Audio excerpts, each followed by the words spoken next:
Mengenal manusia purba. Pernahkah kamu mendengar tentang situs manusia purba Sangiran?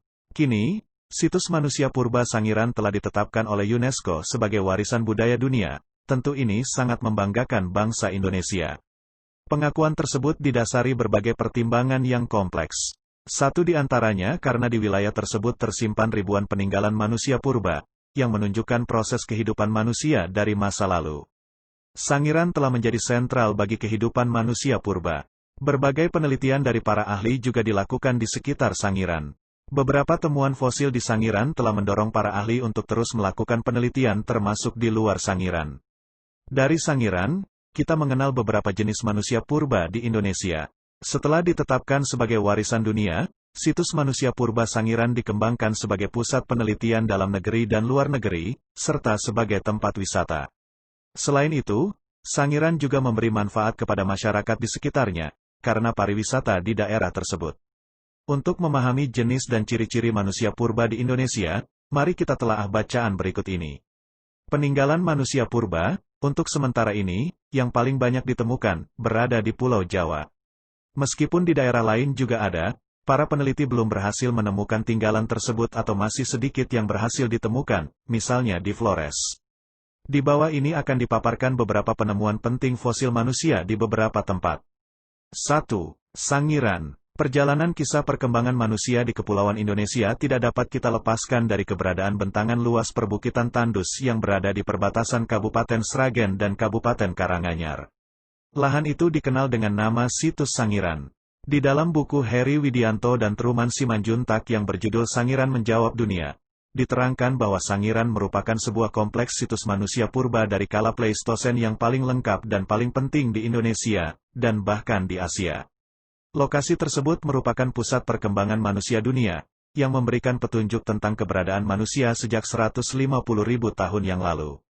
Situs Sangiran itu mempunyai luas 8 km pada arah utara-selatan dan 7 km arah timur-barat. Situs Sangiran merupakan suatu kubah raksasa, yang berupa cekungan besar di pusat kubah, akibat adanya erosi di bagian puncaknya. Kubah raksasa itu diwarnai dengan perbukitan yang bergelombang. Kondisi deformasi geologis itu menyebabkan tersingkapnya berbagai lapisan batuan yang mengandung fosil-fosil manusia purba dan binatang, termasuk artefak. Berdasarkan materi tanahnya, situs Sangiran berupa endapan lempung hitam dan pasir fluvio-vulkanik. Tanahnya tidak subur dan terkesan gersang pada musim kemarau.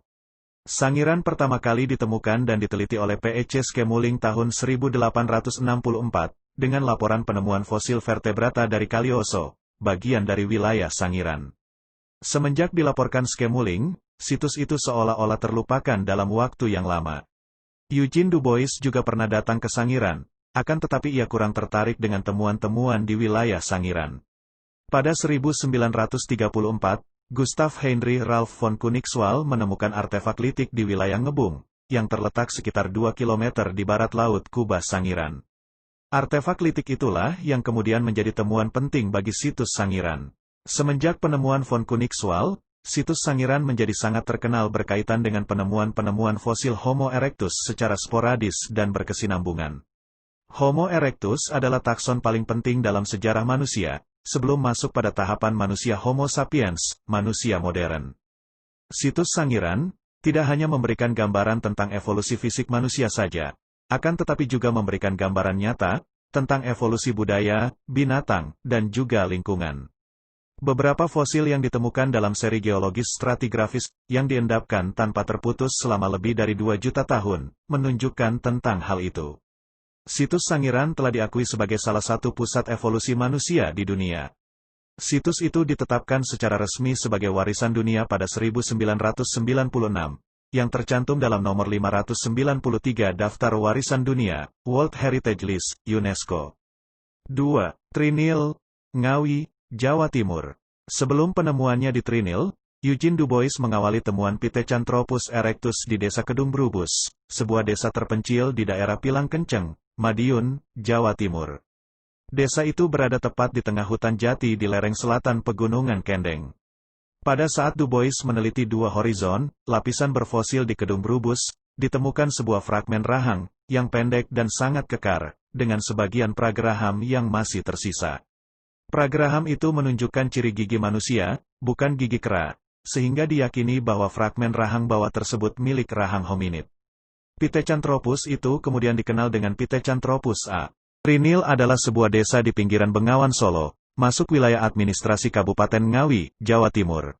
Tinggalan purbakala telah lebih dulu ditemukan di daerah ini, jauh sebelum von Koenigswald menemukan Sangiran pada 1934.